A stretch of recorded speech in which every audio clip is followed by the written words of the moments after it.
I didn't want to be a movie star, first of all. I just felt people in LA and movie industry, they were all messed up. I didn't want to be like. Goldie Hawn is not just a Hollywood star. She is one of the last faces of a generation of icons who could make an entire room burst into laughter with a single wink, and in the next moment, leave it haunted by roles steeped in sorrow. From the mischievous innocence of Cactus Flower to the fierce determination in Private Benjamin, she shattered the stereotype of the dumb blonde to become an independent symbol of American cinema. Her laughter once lit up television stages, her presence softened award ceremonies, and her resolve inspired countless actresses who followed. Goldie Hawn is not merely an artist. She is a symbol of freedom, of resilience, and of a woman daring enough to walk her own path, even when that road was riddled with prejudice. For more than half a century, she has stood firm between brilliance and shadow, turning both her smile and her pain into an art audiences could never forget. But at 79, the storm in her life has grown more brutal than ever, fading health, fractured memory, and bitter truths no longer hidden. Let us retrace that dazzling yet turbulent journey to see why the tragedy of Goldie Hawn today cuts so painfully deep. Goldie Jean Hawn was born on November 21, 1945, in Washington, D.C., into a family touched by both art and loss. Her father, Edward Rutledge Hawn, was a band musician and conductor of German-English descent, a descendant of Edward Rutledge, the youngest signer of the Declaration of Independence. Her mother, Laura Steinhoff, the daughter of Hungarian Jewish immigrants, ran a dance school. Goldie and her sister Patty grew up unaware that they once had an older brother, Edward Jr., who had died before Patty was born, a silence within the family that left a quiet mark on Goldie's soul. At just 3 years old, Goldie stepped into her mother's ballet and tap studio. By the age of 10, she was chosen to perform in the Nutcracker with the Ballet Russe de Monte Carlo, her first real brush with the stage lights. At 19, she dropped her drama studies at American University to open and teach at her own ballet school, a decision that revealed both her independence and her willingness to carve her own path. In those years, surrounded by pirouettes and piano melodies, Goldie began to develop an instinct that resisted staying confined to any frame.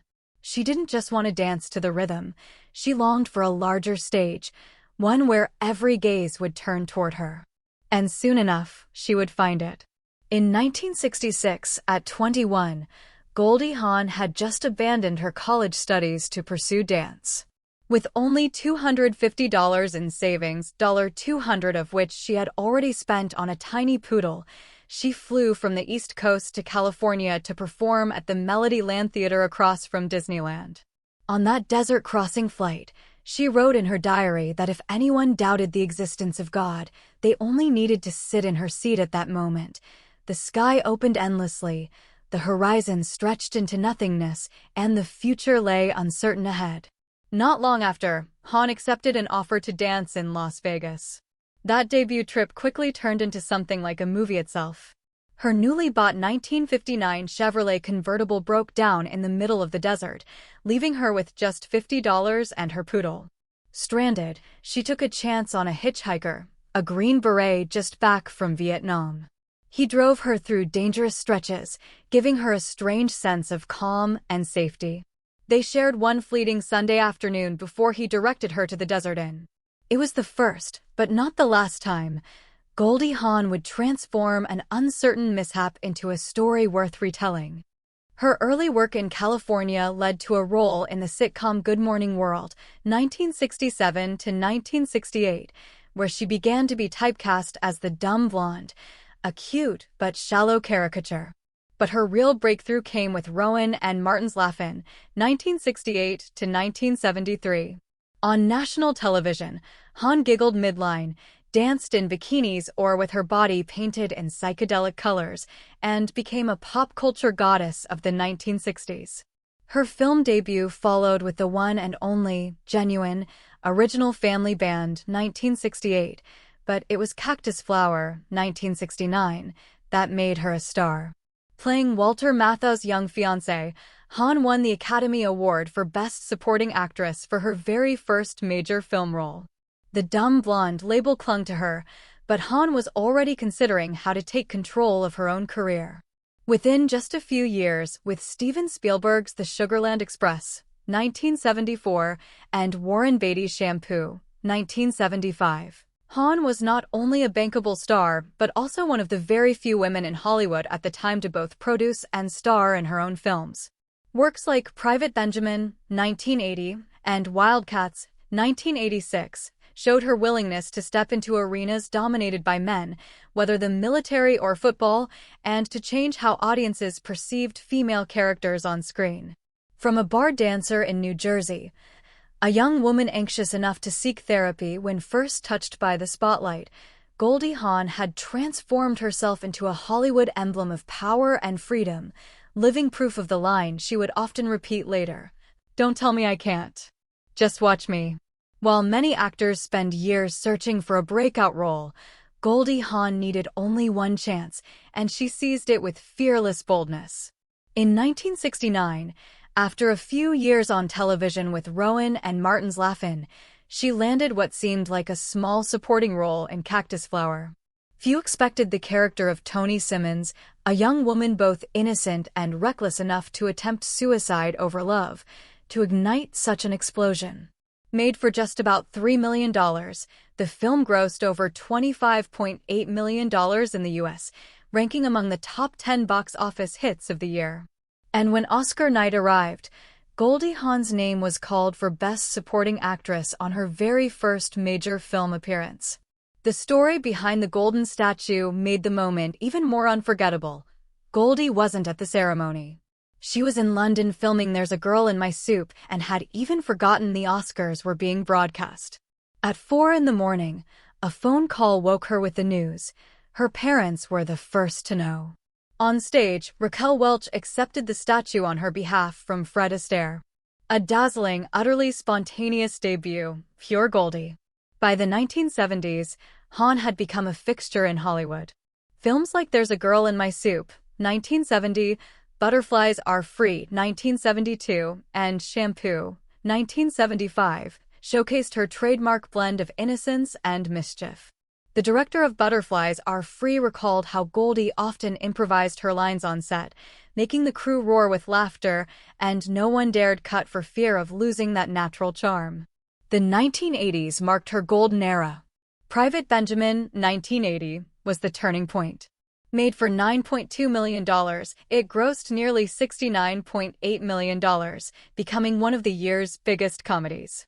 Goldie not only starred but also produced, standing firm on the concept even as studios dismissed the idea.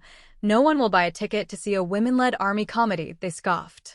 When the original director quit, claiming the script contained anti-Semitic undertones, Goldie swiftly brought in Howard Zieff, a decision that turned a near disaster into a box office sensation and earned her Oscar and Golden Globe nominations for Best Actress.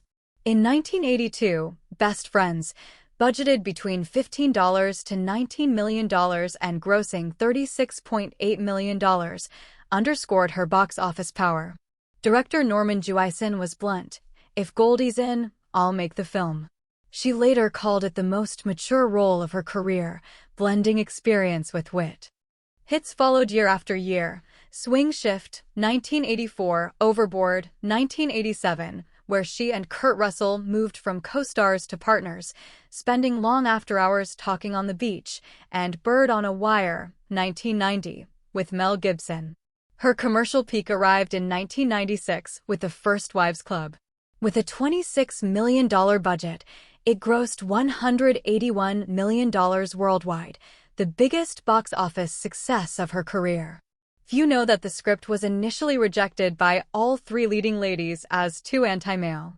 Goldie pushed for revisions, ensuring it balanced humor with emotional truth. Before filming, she, Diane Keaton, and Bette Midler even signed a rare pact: no one would steal screen time from the others. To date, films featuring Goldie Hawn have grossed over $2 billion at the domestic box office, adjusted for inflation, an extraordinary figure proving she was never just a passing craze. but a durable star who transformed easily forgettable blonde roles into... On that fateful flight, Goldie Hawn met Bill Hudson, the handsome guitarist of the pop group the Hudson Brothers. At the time, she was still legally married to Gus Triconis. But according to Bill's memoir, Two Versions, The Other Side of Fame and Family, Goldie shockingly invited Gus along to their very first date. Hudson recalled that the evening fizzled, but their second outing took a far more surprising turn. At a Rolling Stones concert, a tray of white powder was passed around, and Bill claimed Goldie happily partook. That night ended with a 12-hour conversation in bed where both confessed their love, even though on paper she was still another man's wife. Goldie has always denied any infidelity, dismissing Bill's claims as the words of a bitter ex-husband. Just months later, on New Year's Eve 1975, Goldie both got engaged to Bill and filed for divorce from Gus on the very same day. Their wedding took place on July 3, 1976, in Tacoma Park, Maryland, small and private. That same year, their first son, Oliver, was born, September 7, 1976, followed by their daughter, Kate, April 19, 1979. In the beginning, their family embodied a free-spirited bohemian lifestyle. Yet behind the polished family portraits, cracks soon appeared. Goldie's career soared in Hollywood, while Bill struggled to maintain his footing in music. Goldie would later remark candidly, "Some men just can't handle it when their wives are more successful than they are," a pattern both her first two marriages shared. By 1980, Bill filed for divorce, which was finalized in 1982.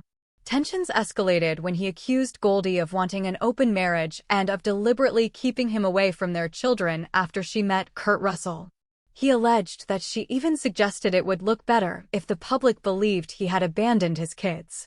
The feud reignited decades later in 2015 when Oliver posted an Instagram photo reading, "Happy Abandonment Day on Father's Day." Bill fired back in the Daily Mail, declaring that Oliver and Kate were no longer my children and demanding they drop the Hudson name, a move that froze their already fragile bond. The marriage ended not only in separation but in bitterness, leaving behind a trail of accusations and estrangement that would shadow the family for decades. If Goldie Hawn's love life were a Hollywood script, the opening act of her romance with Kurt Russell would be the perfect foreshadowing. They first met in 1968 while filming the one and only, genuine, original family band. Goldie was 21, Kurt only 16, and to her, he was adorable but too young. Both were in relationships at the time, so it ended with nothing more than polite professionalism. Goldie later told BBC Radio 4, "Both of us swore we'd never date another actor. And then, well, you see, never say never." It wasn't until 1983 that fate reconnected them on the set of Swing Shift. This time, both were single. Goldie was already an A-list star and the mother of two young children, while Kurt had matured after a string of notable roles. What won Goldie over wasn't any clever pickup line, but the way Kurt so naturally played with Oliver and Kate Hudson when they visited the set. He was amazing with the kids. Just effortless, she told People. Their first date after 15 years apart was unlike any other. They had a few drinks, then decided on a whim to check out a new house. Without a key, they ended up fumbling their way inside, only to be caught by police in what was essentially a break-in. It was a beginning as funny and reckless as the love story that would stretch more than 4 decades. From co-stars to partners, their relationship grew slowly but firmly. They made a mutual decision never to marry, not out of lack of commitment, but out of respect for freedom and the choice to stay together each day. As Goldie explained in 2016, if you're independent, if you have enough money and love your freedom, not marrying gives you the feeling that you're together because you want to be, not because you're tied down. Their family became a blended mosaic. Goldie brought Oliver and Kate. Kurt had his son, Boston Russell, and in 1986, they welcomed their son, Wyatt Russell. Though not all bound by blood, the children were raised in an atmosphere of love, support, and laughter. Together they built shared memories both in life and on screen in films like Overboard, 1987, and The Christmas Chronicles, 2018-2020. For over 40 years, Goldie and Kurt have stood as symbols of lasting love in Hollywood, a place where romances often collapse under the spotlight. Valentine's Day 1983 remains their chosen wedding day. As Goldie once put it, that is true romance. Every morning I choose him, and he chooses me. If Goldie Hawn and Kurt Russell's love story is the longest and most beautiful script of their lives, then their children are its brightest sequel, each with a distinct personality and path, yet all carrying the legacy of a family bound by love, laughter, and resilience through every storm. The first to take the stage was Oliver Hudson, born September 7, 1976. A familiar face on television with roles in Rules of Engagement, Nashville, and The Cleaning Lady, Oliver is also the family's #1 comedian. Kate once quipped, "He's even funnier than I am." Off-screen, Oliver co-hosts the podcast Sibling Revelry with Kate, where family stories are told with such candor they sometimes leave listeners blushing. In his personal life, Oliver and his wife, actress Erin Bartlett, are parents to 3 children, Wilder Brooks, Goldie Hawn, and Rio Laura. His favorite pastime? Embarrassing the kids whenever possible. He once joked on The Ellen Show. To Goldie, Oliver is not just a wonderful father, but also the gift that keeps their household filled with laughter. Next is Kate Hudson, born April 19, 1979, a movie star with a smile inherited straight from her mother. Her role as Penny Lane in Almost Famous earned her a Golden Globe and an Oscar nomination, paving the way for hits like How to Lose a Guy in 10 Days, Bride Wars, and Something Borrowed. Yet behind the spotlight, Kate has always held deep respect for Goldie and Kurt. On Kurt's 70th birthday, she paid tribute to the courage and confidence he instilled in her. As a mother of 3, each child with a different father, Kate follows a principle Goldie instilled: never speak badly of your child's father. A seemingly simple rule, but one that provides the foundation of security and love in parenting. Boston Russell, born February 16, 1980, is Kurt's son with Season Hubley and the quietest piece of the puzzle. Choosing a life away from Hollywood's glare, Boston rarely appears in the media. Yet, he remains a steadfast presence in the family. Kate still remembers the first time she met Boston as a child, the moment she realized Kurt would be a pivotal man in her life and Boston would become an irreplaceable new brother. The youngest, Wyatt Russell, born July 10, 1986, is Goldie and Kurt's son and a natural heir to the family craft. From 22, Jump Street to his breakout as John Walker in The Falcon and The Winter Soldier, Wyatt has carved his own place in the industry and will soon appear alongside Kurt in Apple TV's Monarch, Legacy of Monsters. Beyond acting, Wyatt is a devoted father to 2 boys, Buddy, 2021, and Boone Joseph, 2024. He often admires Kurt's role as a grandfather. He teaches the kids lessons I still need to learn myself. Goldie once said, "Parenting is raising your children so that they know how to raise theirs well, a domino effect of responsibility and love." In the Russell Hawn household, Oliver brings the laughter, Kate holds the warmth, Boston embodies silent loyalty, and Wyatt carries dedication to the next generation. They may be Hollywood stars, but when the door closes, they are simply a family where love and respect always play the leading roles. For Goldie Hawn, family has always been her safe haven, the place she finds laughter, love, and unbreakable bonds, no matter the storms outside.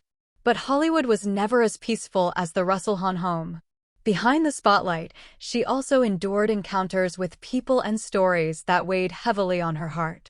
Though she spent much of her career maintaining a gracious image and avoiding public disputes, Goldie has never denied that some colleagues made her working life miserable through disrespect, power games, or subtle sabotage. At 79, she finally revealed 6 names she despises most, not to retaliate, but to tell a piece of the truth about her long, grueling journey in an unforgiving industry. Kirk Douglas. In the public eye, Kirk Douglas was a screen legend, a symbol of strength and old-school charm. But in Goldie Hawn's personal experience, that aura concealed an unpleasant arrogance. Even after her Oscar win, Kirk still treated her more like decoration than an equal colleague. He often exaggerated his gentlemanly gestures, cut her off mid-speech, and dismissed her creative input during joint projects. The breaking point came during a film development meeting. While Goldie was presenting, Kirk suddenly interrupted with a belittling joke that left the room uneasy. She closed her notebook, stood up, and walked out, never to return. From then on, their relationship remained strictly superficial. Goldie would later praise his son, Michael Douglas, but carefully avoided mentioning Kirk's name. For her, it was a clear reminder: never let anyone box you into an outdated image just to satisfy their gaze. Warren Beatty. At the peak of his power, Warren Beatty was not only an A-list star, but also a legend of charm and notorious affairs. With immense influence in Hollywood at the time, he repeatedly pursued Goldie Hawn with sweet compliments, overly intimate gestures backstage, and carefully staged private invitations. Goldie, perceptive enough, saw through the allure to the power play beneath and politely declined every advance. But rejection shifted Beatty's tone from warm to cold, and he quietly spread rumors that Goldie was difficult and miscast. A few film opportunities slipped away as a result. She never struck back publicly, instead holding firm to her principle: I don't mix work with power games. Years later, when they crossed paths at a major event, Goldie simply gave him a cold smile and walked past without turning back, a statement in itself that some doors are meant to close so you can step into better ones. Chevy Chase. On screen, Goldie Hawn and Chevy Chase delivered a beloved romantic comedy duo, turning Foul Play into a 1978 box office hit. But behind the camera, the atmosphere was starkly different. Chevy often ignored the script to improvise on his own, pressured the director into compliance, and showed disdain toward the crew, especially lighting, makeup, and assistants. For Goldie, the situation was worse. He frequently cut into her lines during takes, made mocking remarks, and persistently pushed for scene changes that made his character shine more than hers. Though she remained professional and completed the film, her disappointment was clear. When Foul Play became a massive success and audiences hoped for a reunion, Goldie flatly refused every offer to work with Chevy again. From that moment on, their relationship was frozen, left behind with the film itself. Bill Murray. At first, the idea of Goldie Hawn teaming up with Bill Murray in a comedy project seemed like a gift for audiences, the pairing of two of Hollywood's sharpest wits. But the dream unraveled as early as the first table read. Murray showed up more than an hour late, sauntering in with a careless attitude, mocking colleagues, and openly dismissing the script.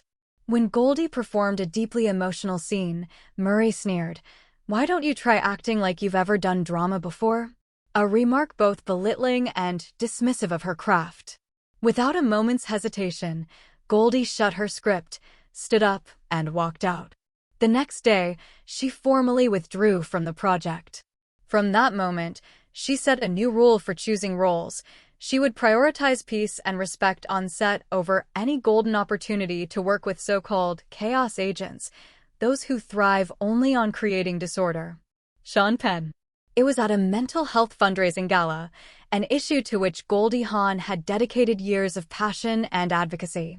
As she took the stage, the room fell silent, except for Sean Penn sitting at a VIP table.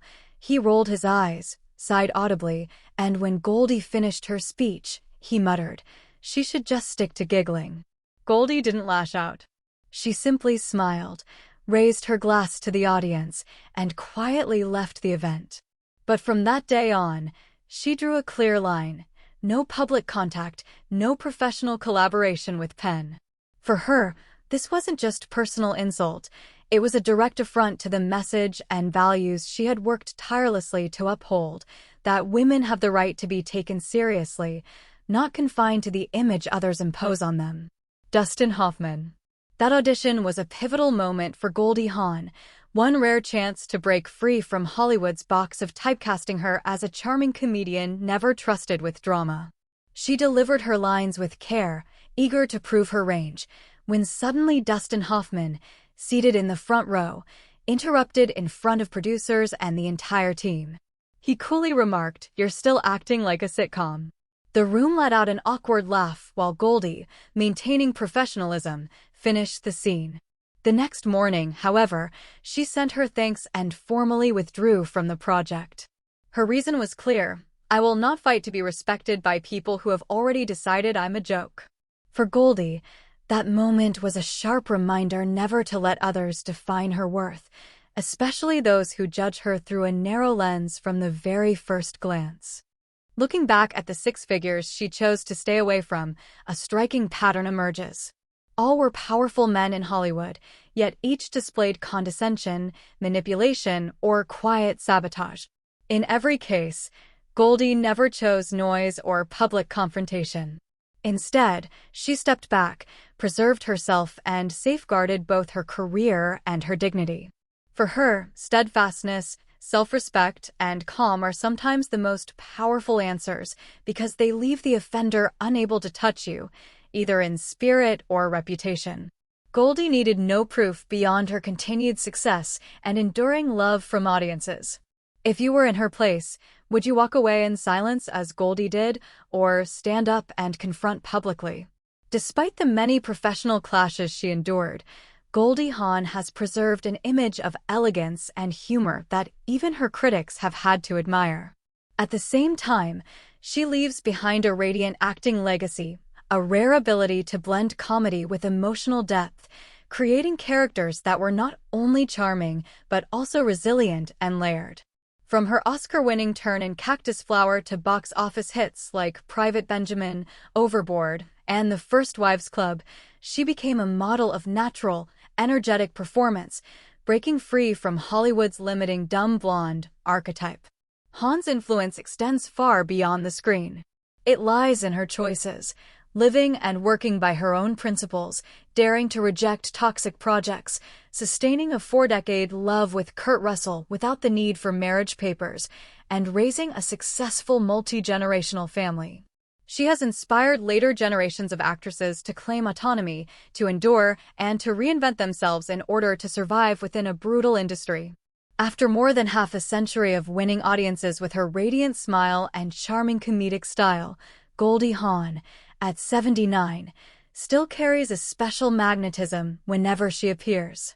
And at the 2025 Academy Awards, she once again became the center of attention, but this time, the public gaze held more concern than pure admiration. That evening, Goldie walked the Dolby Theater red carpet hand in hand with her longtime partner, Kurt Russell, Hollywood's golden couple still glowing with warmth. On stage, as she joined Andrew Garfield to present Best Animated Short and Best Animated Feature Film, the atmosphere softened when Garfield shared how she had once brought joy to his late mother. Goldie replied with a muddled, lightly humorous remark about being lucky to make movies, drawing a gentle laugh, though her words were not entirely clear. Then came the moment of surprise. As she prepared to read from the teleprompter, she gently took Garfield's hand and said, "Sweetheart, could you read that?" "I can't read it. I'm completely blind. Cataracts." The candid confession prompted both laughter and murmurs. Still, she calmly opened the envelope and announced the Best Animated Feature winner, Flo, with perfect accuracy, proving her stage instincts remained intact. On social media, reactions were mixed. Some believed it was merely a vision issue, others worried about her health, while a few speculated about medication or alcohol. One somber comment read, "It's sad to see Goldie like this. Age eventually reaches us all." From backstage, AP reported that in rehearsal, Goldie had been fine, save for a small slip that made the room laugh. She and Garfield had worked smoothly together, chatting and joking. Many suggested that the blinding lights and booming sound of the ceremony may have unsettled her, especially after years of keeping away from the spotlight. Indeed, for more than 2 decades, Goldie's public appearances have been rare. After her golden era of the 1970s to 1990s with dozens of hit rom-coms, she acted only in Town and Country, 2001, and The Banger Sisters, 2002, then stepped away for 15 years before returning in Snatched, 2017, alongside Amy Schumer. More recently, Audiences have seen her as Mrs. Claus in The Christmas Chronicles 1 and 2, Netflix, with Kurt Russell, or heard her voice in Phineas and Ferb and the documentary SPF 18. The last time she presented at the Oscars was 2014, and the last time she co-hosted an award show was the 2018 SAG Awards with her daughter, Kate Hudson. The 2025 Oscars, then, were more than just a celebration of cinema. They were a rare chance for audiences to witness Hollywood's comedic icon back on a grand stage and to realize that, after everything, Goldie Hawn is still herself, sincere, witty, and unafraid to reveal even her most vulnerable moments. Goldie Hawn's life is living proof that behind laughter, there are always silences. From a little girl stepping out of her mother's ballet studio, she became a cinematic icon, an Oscar winner, and the star of performances etched into the memories of generations. But her journey was never only glory. It was also broken marriages, moments of belittlement in a prejudiced industry, and later years when health, memory, and even her stage confidence were tested. At 79, Goldie Hawn may no longer grace the screen as often, but she remains vivid in the audience's memory as a symbol of freedom, wit, and endurance. Time may have left its mark on her voice and her eyes, but that smile, that spirit, has never disappeared. Her story is also a reminder of the fragility of those who once seemed invincible under Hollywood's lights. And perhaps it is that very fragility that makes her feel closer, more real, and more cherished in the public's eyes. If there's a film, a line, or simply a smile from Goldie Hawn that you can never forget, share it in the comments below. Because in the end, what keeps a legend alive isn't only awards or box office numbers, it's the moment she made us laugh, cry, or feel understood in a storm-filled life. And if you'd like to keep journeying with us through the real stories behind Hollywood's bright lights, don't forget to hit subscribe so we can meet again in the stories still to come.